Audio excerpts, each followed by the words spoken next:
Janmashtami special पंजीरी प्रसाद, मंदिरों में मिलने वाला प्रसाद हम घर पर करेंगे तैयार और बहुत ही जल्दी और बहुत ही टेस्टी। तो कान्हा जी का सबसे ज़्यादा प्रिय प्रसाद हम घर पर इस तरह से तैयार करेंगे और आप सभी के साथ हम शेयर करेंगे। तो आइए स्टार्ट करते हैं। हेलो सभी फ्रेंड, मैं हूँ सहिता और आप सभी का बहुत बहुत स्वागत है सहिता की रेसिपी में। तो आज हम आप सभी के लिए कान्हा जी के जन्मदिन पर पंजीरी प्रसाद की रेसिपी शेयर करने जा रहे हैं। तो इसके लिए फ्रेंड मैंने यहाँ पर लिए हैं कुछ ड्राई फ्रूट, तो जिसको मैंने लिया है कुछ मखाने और कुछ हमने लिए हैं यहाँ पर बादाम और थोड़े से काजू, किशमिश और थोड़ा सा सूखा नारियल का टुकड़ा। तो इन चीज़ों को हमने यहाँ पर ले लिया है। तो फ्रेंड क्योंकि हम जो प्रसाद बना रहे हैं तो उसमें हमें पंचमेवा की ज़रूरत होती है, तो क्योंकि हमने यहाँ पर इन चीज़ों को लिया है। आप इनसे ज़्यादा भी ले सकते हैं, लेकिन हाँ कम नहीं चलेगा। तो अब हम जो हमारा सूखा नारियल है उसको हम इस तरह से छोटे छोटे टुकड़ों में कट कर लेंगे। तो यहाँ पर आप चाहें तो कद्दूकस भी कर सकते हैं, लेकिन हम जो पंजीरी प्रसाद बना रहे हैं उसमें इस तरह से छोटे छोटे टुकड़े जब हमारे खाते टाइम मुंह में आते हैं तो बहुत ही ज़्यादा टेस्टी लगते हैं और बहुत ही अच्छे भी लगते हैं। तो इस तरह से मैंने हमारा जो सूखा नारियल है इसको इस तरह से टुकड़ों में कट कर लिया है। ये देखिए, तो मैंने कुछ टुकड़े इसके थोड़े से बड़े बड़े रखे हैं और कुछ छोटे छोटे इस तरह से टुकड़ों में हमने काट लिया है। तो क्योंकि हमने बादाम को पहले ही काट लिया था, एक में से 2 पीसीस कर लिए हैं। और अब हम चलेंगे गैस की तरफ। तो मैंने गैस पर रख दिया है एक कढ़ाई और गैस का फ्लेम हम ऑन करके लोटू करते हुए इसमें मैं डाल रही हूँ शुद्ध देसी घी। तो यहाँ पर मैं 3 से 4 चम्मच शुद्ध देसी घी ले रही हूँ और गैस को हम लोटू करते हुए, और हमें यहाँ पर जो खाना वाली चम्मच होती है तो उससे ही हम यहाँ पर घी ले रहे हैं और घी को थोड़ा सा हम गरम करेंगे। और जैसे ही हमारा घी गरम हो जाए तो हम इसमें डाल देंगे हमारे कटे हुए नारियल के टुकड़े जो हमने इसमें अभी कट कर रखे हैं, उनको मैं इस तरह से इनमें डाल दूंगी। तो फ्रेंड यहाँ पर हमें ज़्यादा टाइम के लिए इनको नहीं इसमें डालना है, मैं लगभग इसमें डालूंगी 50 सेकेंड के लिए। तो इतने में ही हमारा जो नारियल के टुकड़े हैं अच्छे से थोड़े से सोटे हो जाएंगे और जलेंगे भी नहीं। हाँ, एक चीज़ का आपको विशेष ध्यान रखा है कि यहाँ पर हमें पूरे ही प्रोसेस में गैस को लो टू ही रखना है, हाई गैस बिल्कुल भी नहीं करना है। तो हमारा नारियल तो अच्छे से हमने सोटे कर लिया है। अब यहाँ पर जो हमारे मखाने हैं उनको भी मैं इसमें डाल रही हूँ और हमारे जो बादाम हैं, काजू हैं, इनको भी मैं एक साथ में ही डाल दूंगी। इनको हम लगभग 30 सेकेंड के लिए इसमें सोटे कर लेंगे। तो क्योंकि ये चीज़ें बहुत ही ज़्यादा नाजुक होती हैं और इनमें मतलब कोई भी ज़्यादा टाइम नहीं लगता है और इनको हम हल्का हल्का सा सोटे करके तुरंत से ही कढ़ाई से निकाल लेंगे। और मैंने यहाँ पर थोड़े से काजू भी डाल दिए हैं। तो ये सब चीज़ें बहुत ही जल्दी भुन जाती हैं और ज़्यादा टाइम भी नहीं लगता है। तो हमने इनको इस तरह से हल्का हल्का सा भून के और इनको हम निकाल लेंगे। और हमारा जो हमने इसमें बादाम और काजू और मखाने डाले थे अच्छे से हमने इनको फ्राई करके निकाल लिया है। और अब हम लास्ट में डालेंगे इसमें हमारे किशमिश। तो किशमिश को भी हम बिल्कुल ज़्यादा टाइम के लिए नहीं डालेंगे, यहाँ गैस का फ्लेम बंद करके हमें यहाँ पर किशमिश को डालना है, तो क्योंकि ये जले नहीं। तो चलिए, हमने इन सभी को तो अच्छे से सौटे कर लिया है। अब इसमें ही मैं थोड़ा सा देसी घी का इस्तेमाल और कर रही हूँ और यहाँ पर फ्रेंड मैं ले रही हूँ गेहूं का आटा। तो हम पंजीरी प्रसाद को गेहूं के आटे में बना रहे हैं। तो मैं यहाँ पर 1.5 कटोरी गेहूं का आटा ले रही हूँ। मेजरमेंट के हिसाब से इसमें कितनी चीनी पड़ेगी आगे हम आपको बताते हैं। तो गैस को हमें लो टू ही रखना है फ्रेंड, पूरे ही वीडियो में इस चीज़ का आप विशेष ध्यान रखें।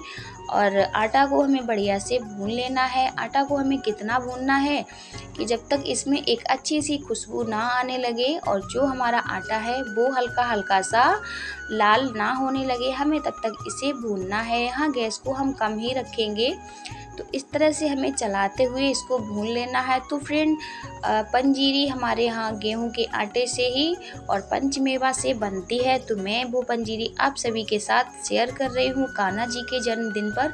आप भी इस पंजीरी को ज़रूर से बनाइएगा। कान्हा जी को बहुत ही ज़्यादा पसंद है और कान्हा जी का बर्थडे भी आ रहा है। तो चलिए मैं भी उनका बर्थडे प्रसाद बना रही हूँ। तो चलिए हम चेक कर लेते हैं हमारा जो आटा था वो भुन चुका है कि नहीं। तो अभी थोड़ा सा हमें कम लग रहा है, तो मैं इसको थोड़ा सा और चला लूँगी। मतलब आटा हमारा बिल्कुल भी कच्चा नहीं रहना चाहिए और ज़्यादा जले भी नहीं।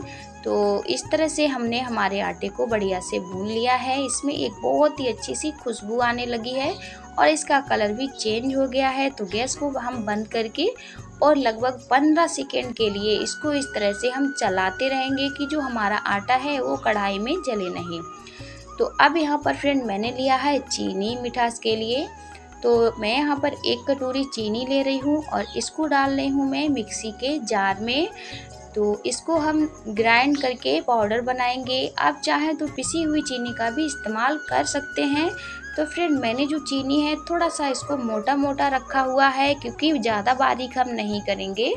और इस तरह से हमने इसको ग्राइंड करके रख दिया है। और अब जो हमारा आटा था वो भी थोड़ा सा ठंडा हो चुका है।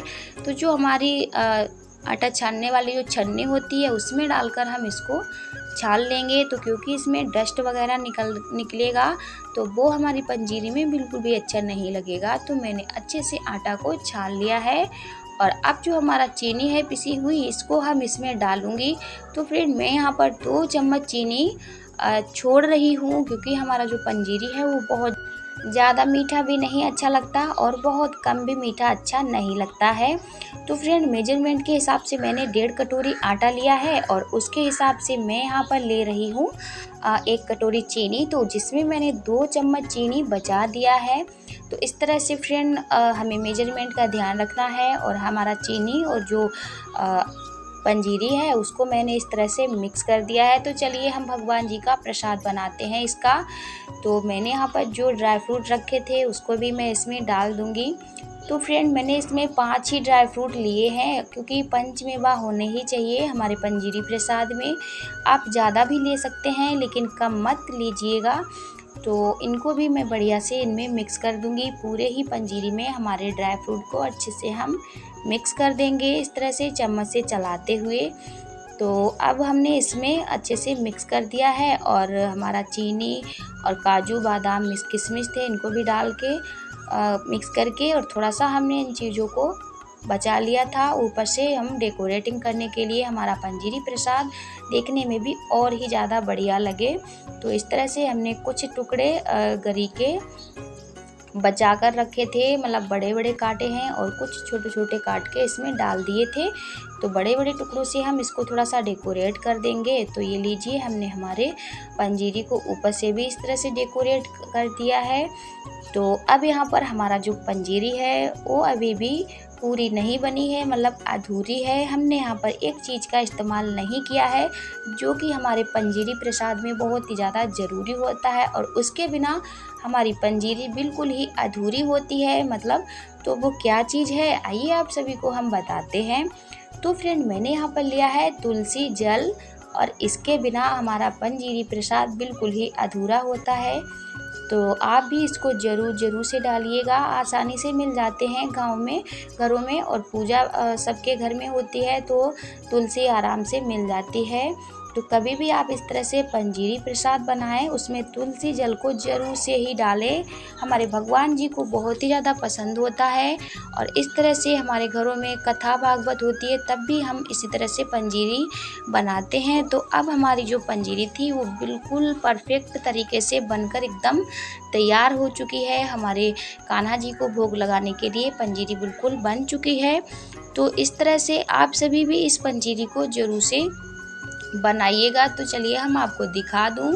ये लीजिए हमारा पंजीरी प्रसाद एकदम बनकर तैयार हो चुका है। तो इसको हम इस तरह से हाथों में रख कर भी खा सकते हैं, बहुत ही ज़्यादा अच्छी लगती है। तो इस तरह से हमारा कान्हा जी का भोग पंजीरी प्रसाद बनकर हो गया है तैयार। और इस तरह से हम जन्माष्टमी पर इस पंजीरी से कान्हा जी को भोग लगा सकते हैं, उसके बाद सभी में बांट सकते हैं। तो मुझे बहुत ही ज़्यादा पसंद है और हमारे कान्हा जी को भी बहुत ज़्यादा अच्छी है, सभी को बहुत पसंद है।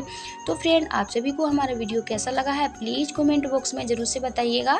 और हमारे चैनल पर अभी तक आप न्यू हैं तो चैनल को सब्सक्राइब कर ले, पास में ही बेल आइकन से प्रेस कर दे ताकि वीडियो की नोटिफिकेशन सबसे पहले आपको मिले। और आप सभी को कान्हा जी के जन्मदिन की बहुत बहुत शुभकामनाएं। हैप्पी जन्माष्टमी।